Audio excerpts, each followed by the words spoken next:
Okay, so buckle up for today's deep dive.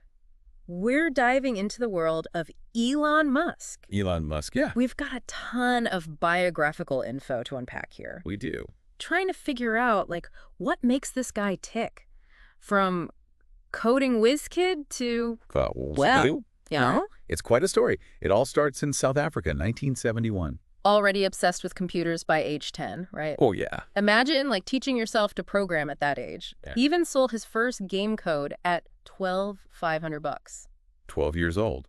Proof that sometimes, the path less traveled Absolutely. leads to some extraordinary places. But it wasn't all, straightforward. I mean, his family had money, but there were challenges too. Like his parents divorced when he was young. Right. Those early experiences, the privilege and the hardship, they probably played a role in shaping his drive. Yeah. Fascinating. So he channels this drive into Zip2, this online city guide. Right. Sounds kind of quaint now, but back then. It was revolutionary. Newspapers were trying to figure out this whole internet thing. Right. Musk saw a gap. Mm-hmm. And he didn't just build a solution. He, scaled it at lightning speed. Ended up selling Zip2 for, hundreds of millions. $22 million for his share, which not bad for a city guide. Not bad at all. But it wasn't just about the money. This is where we see this pattern emerge. Oh, absolutely. Spot the need, build it fast, scale it even faster. Exactly. And that pattern, it becomes even more obvious with his next venture, PayPal. From online banking with X.com to revolutionizing digital payments, you see this incredible knack for, anticipating where the world was heading. Even if it meant ruffling a few feathers along the way, that whole X.com name definitely raised some eyebrows. It did. But that boldness, that refusal to blend in, it became a hallmark of his approach. And we see it even more with PayPal's internal dynamics. Right. Remember that clash over using Microsoft versus Unix? Musk was all in a Microsoft race. Well, yeah. Which, for the tech world back then, was taking a stand. It was. And this intense management style, super effective for rapid growth, but, it led to clashes.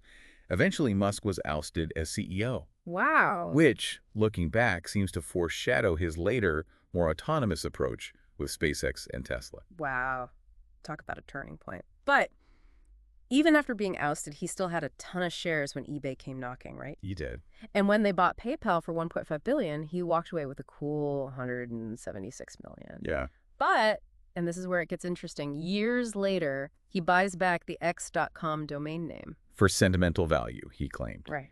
But knowing what we know now, with Twitter being rebranded as X, Right. makes you wonder, was this always part of a grander vision? It's possible. Did that early foray into online banking spark the idea for an everything app?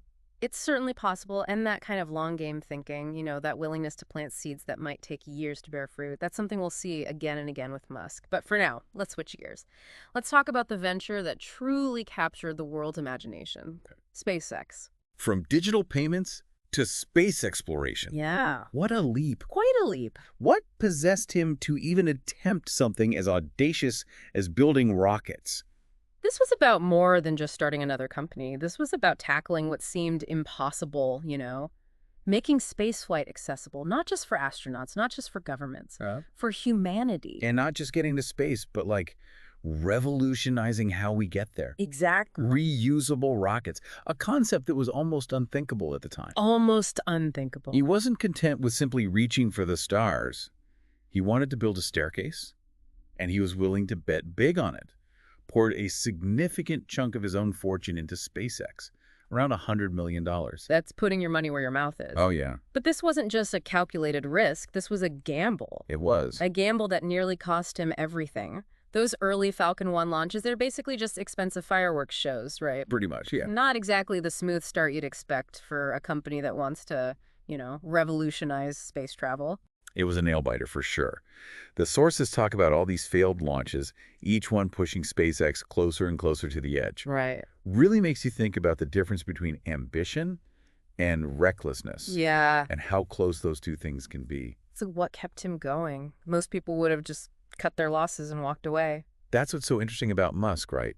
He seems to operate on a different level when it comes to risk. Mm-hmm. Remember that pattern we talked about? Identify a problem, build a solution, scale it up fast. Yeah. With SpaceX, that whole scaling up part, it meant a lot of trial and error. Right. A lot of pushing the limits of what people thought was even possible. And well, it worked. The success of Falcon 1 changed everything.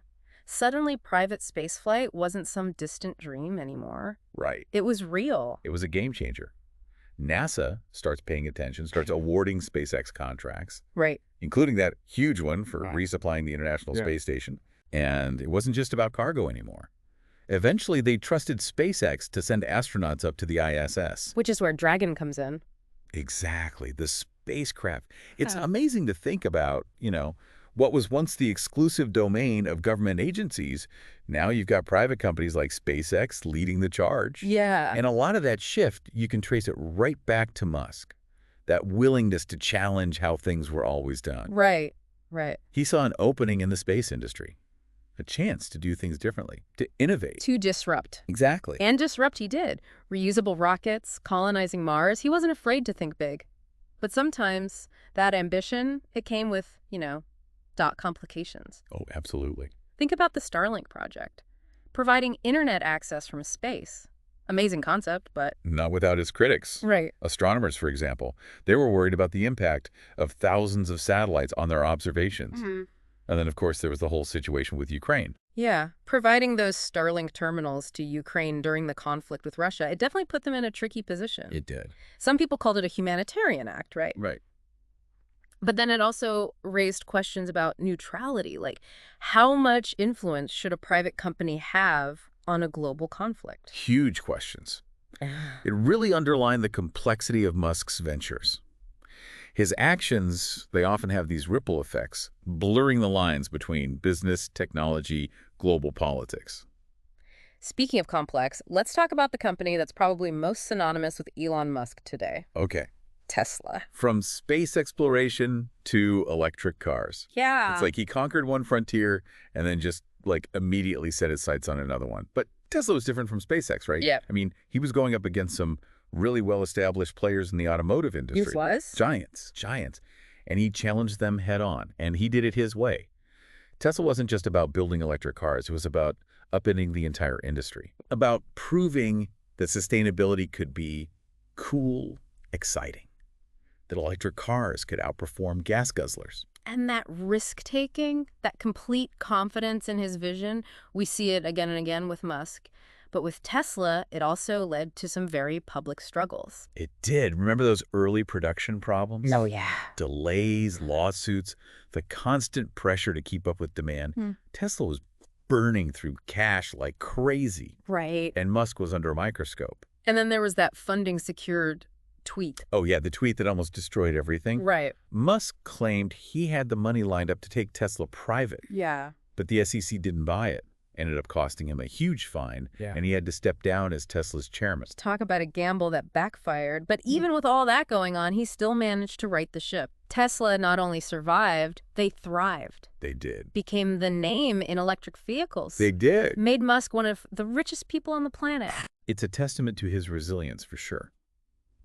But it also highlights something else about him.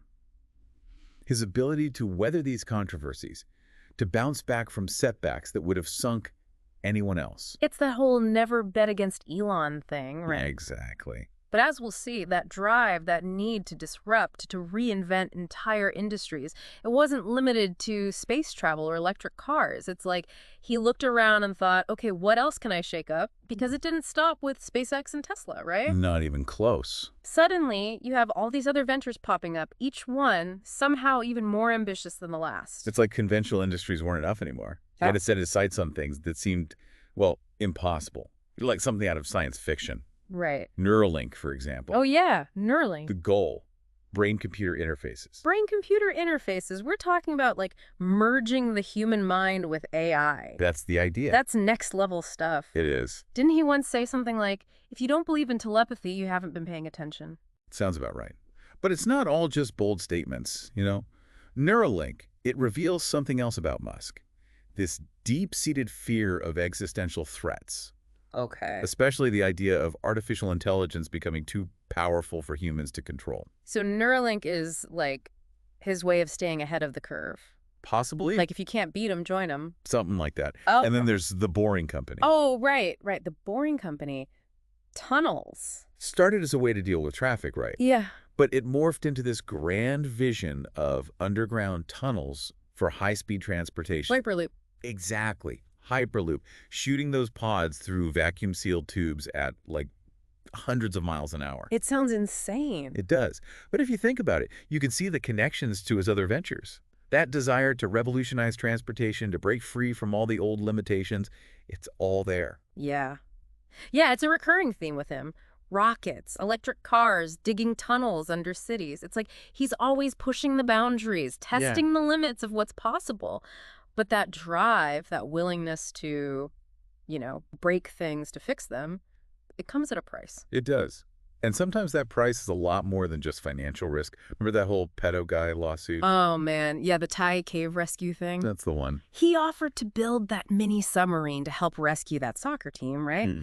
And then when a British diver who was involved in the rescue criticized the whole thing, called it a publicity stunt, Musk just, Snap back. yeah, with that really inflammatory comment. Which, of course, blew up in his face. Totally. The lawsuit didn't go anywhere in the end, but it showed this whole other side of Musk, this impulsiveness, this tendency to just lash out when someone challenges him, let his ego take over. It's that duality that makes him so fascinating, isn't it? And kind of frustrating. Because on one hand, he's this visionary, this force behind some of the most incredible technological leaps we've seen in our lifetime. But then on the other hand, there's this recklessness, this tendency to make decisions that seem more about ego than logic. Yeah, yeah. He really embodies this weird mix of like the best and worst of Silicon Valley. Absolutely. The audacity, the innovation, the hubris, the total disregard for convention. And his actions, whether we like it or not, they're shaping the world we live in. They are. So where does that leave us? After this deep dive, I mean. Is Elon Musk a force for good? A reckless disruptor? Both? I don't know. It's a question without an easy answer, that's for sure. Mm. We've laid out the facts, tried to explore all the complexities. Now it's up to you to decide. Because one thing's for sure, whether you love him or hate him, Elon Musk is a force to be reckoned with. Absolutely. And while his story's far from over, only time will tell what kind of impact he'll have on the future.